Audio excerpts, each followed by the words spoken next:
Olá, sou Grazi Rossato e essa é a série Tecnologia para Negócios Inteligentes. Hoje vamos conversar com Breno Barros, empreendedor, professor de MBA em Inovação e também VP de Inovação e Marketing da Quintes. Breno, obrigado por ter aceito o nosso convite. Eu que agradeço, muito honrado de estar trocando essas ideias aqui com vocês. A nossa pauta de hoje é inovação. Queria começar perguntando o que é inovação para você?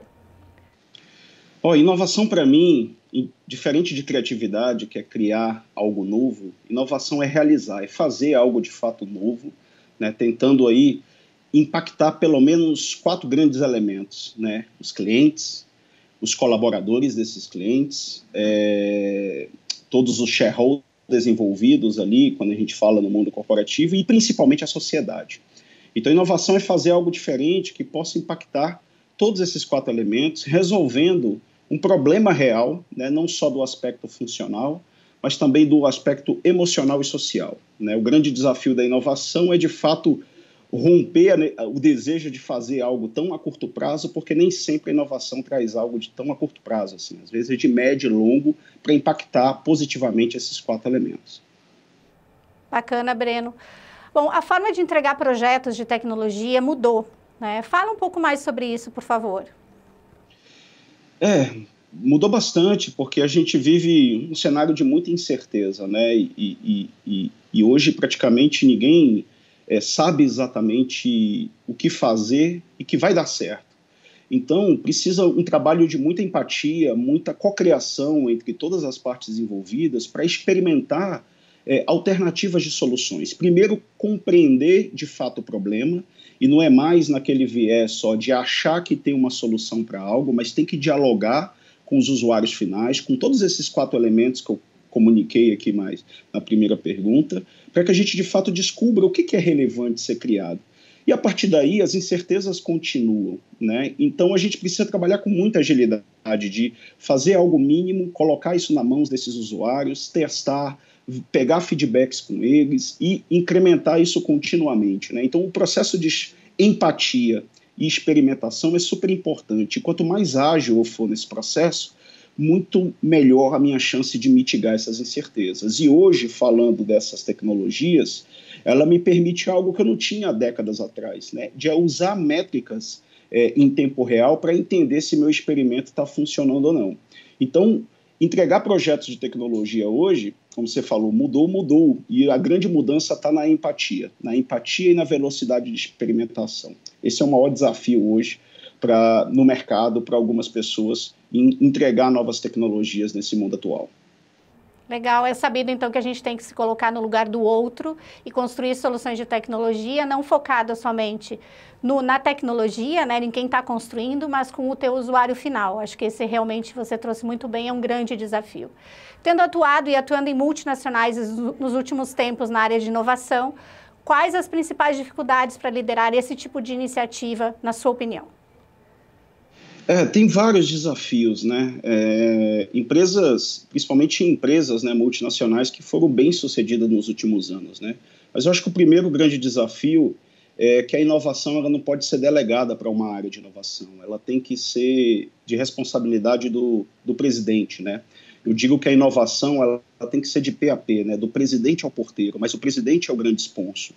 Então, a primeira barreira é isso, é o presidente, os principais líderes da empresa, do topo, assumirem que a inovação é deles. Não pode delegar isso para uma área e achar que vai funcionar bottom-up. Não vai funcionar, né? Outro grande desafio para fazer isso até acontecer é se permitir ouvir, né? Hoje, as pessoas têm muitas ideias que gostariam de se fazer ouvido. É o que a gente chama do modelo em rede mesmo. E essa é uma barreira muito grande, porque a inovação não está represada só numa área ou na cabeça do presidente. São as pessoas que compõem aquela empresa ali que vão trazer alguns insights, porque elas sofrem no dia a dia por alguns problemas. Então, é permitir ouvir. E por que isso é uma barreira? Porque às vezes você quer ouvir coisas boas apenas, mas nisso não vem só coisas boas, vem coisas às vezes não muito agradáveis, que a empresa precisa mudar em sua cultura. Então essa é uma barreira muito grande, de como habilitar esse processo de ouvir as pessoas e se tem problemas, tratar esses problemas. É melhor saber de um problema do que não saber. Então essa é uma segunda grande barreira, habilitar essa comunicação. E é só fazendo isso, né, que a gente vai chegar no terceiro desafio, que eu enxergo muito, na minha experiência aqui, que é dar autonomia para as pessoas, conectar essas pessoas com um propósito, né, já que elas estão se fazendo ouvir, estão debatendo alguns assuntos, elas vão se conectar ao propósito, elas vão se sentir autônomas o suficiente para tentar resolver, porque elas vão ver que problemas não é só do presidente, dos líderes, são delas, elas têm que fazer um trabalho no dia a dia. E dando essa oportunidade para elas experimentarem, elas vão desenvolver um domínio, né? Criar um know-how que é o que todo mundo quer hoje, principalmente a nova geração, se sentir desafiado. Então, essa é a terceira barreira. Agora, para funcionar isso, tem um quarto e último, assim, que é a tolerância a falhas. Ainda existe uma cultura forte de não permitir com que as pessoas se arrisquem e falhem. Ninguém falha porque quer. Elas falham porque tentou fazer algo e não funcionou, mas tentando algo positivo.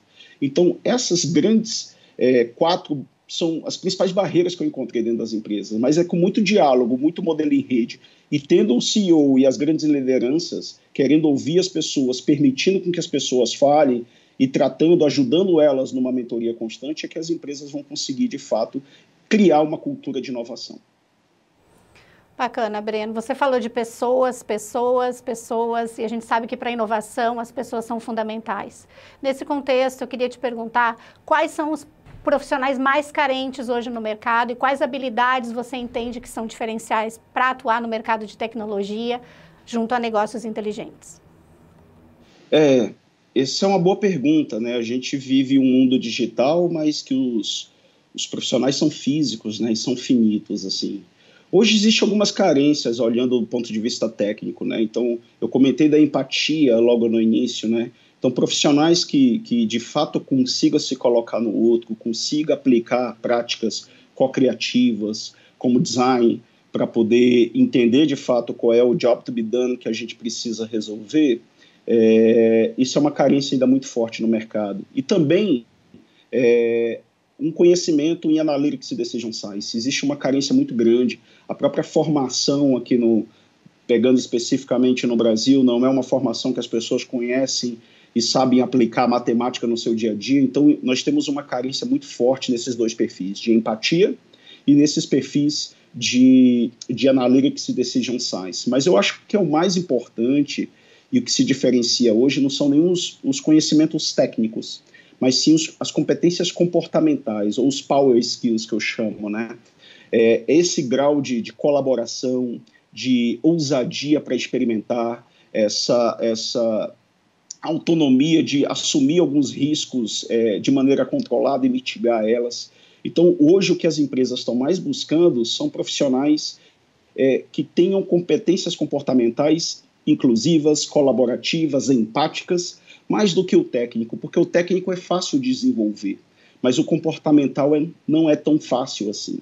Então, isso é difícil. Eu acho que todos os profissionais hoje, eles têm que pelo menos saber responder uma pergunta muito simples, assim, que é: quando as pessoas não gostam de você, normalmente por que é? Se alguém chega para você e fala: eu não tenho conhecimento de ninguém que gosta de mim, isso demonstra um pouco autoconhecimento. E quando você consegue detectar por que as pessoas não gostam de você, e em alguns casos elas não vão estar certas, mas normalmente vão ter, você vai conseguir trabalhar e normalmente vai trabalhar para ser mais colaborativo, mais criativo, mais empático, mais experimentador, criando o que a gente chama de DNA da inovação, né, que são as competências comportamentais. Então é tudo isso que os profissionais de hoje precisam desenvolver, porque o técnico é fácil de desenvolver, e até as tecnologias vão mudando. Então, eu conhecer algo hoje tecnicamente não me dá garantia de que ano que vem vai estar valendo, mas o comportamental não, se prevalece. Legal, acho que está super em voga profissionais curiosos, né, sedentos por saber o novo, conhecer e não ficar parado dentro do tempo. Você falou tudo, até curiosidade, eu acho que essa é a palavra, né? Quem é curioso, ele desenvolve a inteligência, desenvolve a inovação, você falou tudo. E também existe essa questão que você falou sobre a intolerância ao erro, né? Eu acho que, como comentou, isso é uma cultura. Errar não é um problema, eu acho que errar de novo é um problema, né? Eu acho que a gente precisa aprender a errar e aprender com o erro. Mas a gente sabe que existem diversos projetos que não saem do papel.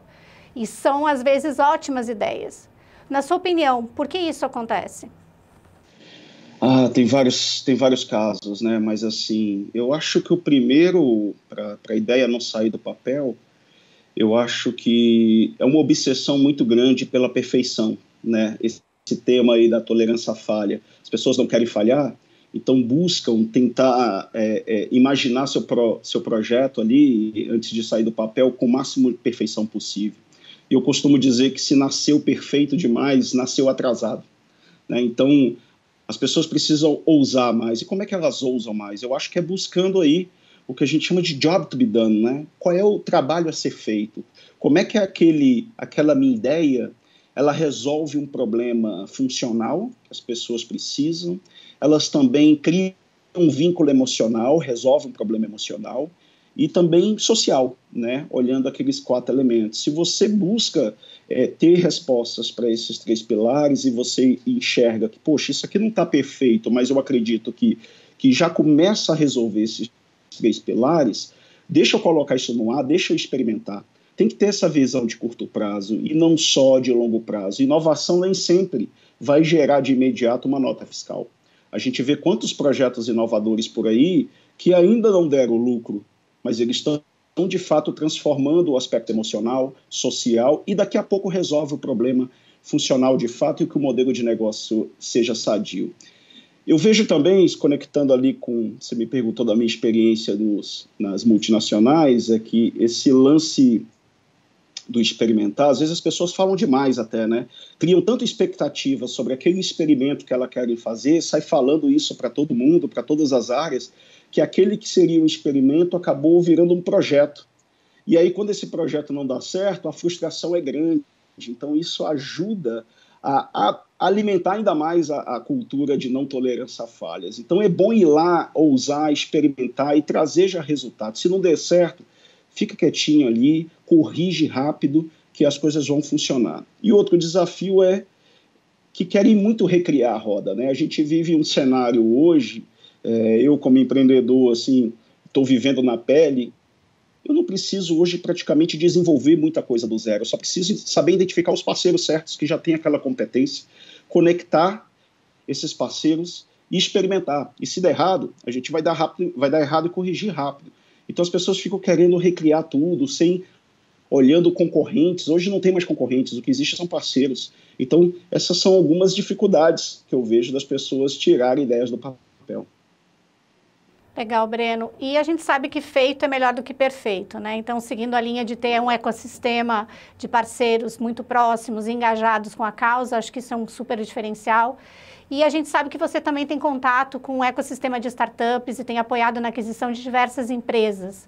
O que você tem a falar sobre esse processo e que dicas você poderia dar para as empresas que hoje estão no mercado em busca de investimento? Pô, de fato, eu sou bem entusiasmado, né? Tenho a minha startup que, de novo, não deu certo ainda, estamos tentando, mas é uma visão de longo prazo, como eu falei, temos que tirar a ideia do papel. Dicas, né? Eu acho que eu poderia dar, né? A minha maior dificuldade lidando com as startups é que o Brasil é muito grande, né? E às vezes você fica muito limitado a olhar o mercado brasileiro como foco de resolver um problema, né? Só que o mundo é muito mais amplo. E o dinheiro de captação de investimentos não está no Brasil. O grande volume está fora. Então, eu acho que tem um gap muito grande nos modelos de negócio das startups de internacionalização. Então, eu sinto dificuldade mesmo em dar mentoria, de atrair algumas startups, porque o desenho funciona bem para o Brasil, ainda tem seus riscos, mas quando a gente pensa em escalar e buscar captação externa, o modelo de negócio não está preparado para isso. Então, polos mundiais que têm startups que dão certo, eles já nascem com esse foco de serem globais. Eu acho que essa é a minha grande dica para as startups brasileiras. Pensarem sempre no mercado global, que a chance de escalar, a chance de captar investimento é muito maior. Outra coisa, buscar empresas que ajudam a somar forças, né? Então, o que toda startup tem hoje? Tem uma boa solução, né, mas não tem, às vezes, força de vendas. Então, se juntar a empresas que podem abrir portas nas suas bases de clientes para acelerar o processo, possam buscar ter mentorias justamente para esse tema de internacionalização, até ajudar buscar programas que tenham mentores que te conectem rapidamente com um ecossistema global, internacional de captação de investimentos. Então, isso é super importante. E até mesmo tem empresas de tecnologia, como eu faço parte, que tem um crowdsourcing, tem uma série de desenvolvedores disponíveis aí para poder estar ajudando as startups a dar uma escalada nos produtos dele. Então, montar essa parceria ganha-ganha para que a gente possa levar e ampliar a adoção não só no mercado brasileiro, como fora. É nessa linha que eu venho estruturando programas de aceleração de startups. Breno, obrigada pela tua participação. Acho que o bate-papo foi super rico e inspirador para muita gente. Eu que agradeço e sucesso para todos nós. Abraço. Esse foi o nosso bate-papo de hoje. Nos vemos na próxima edição.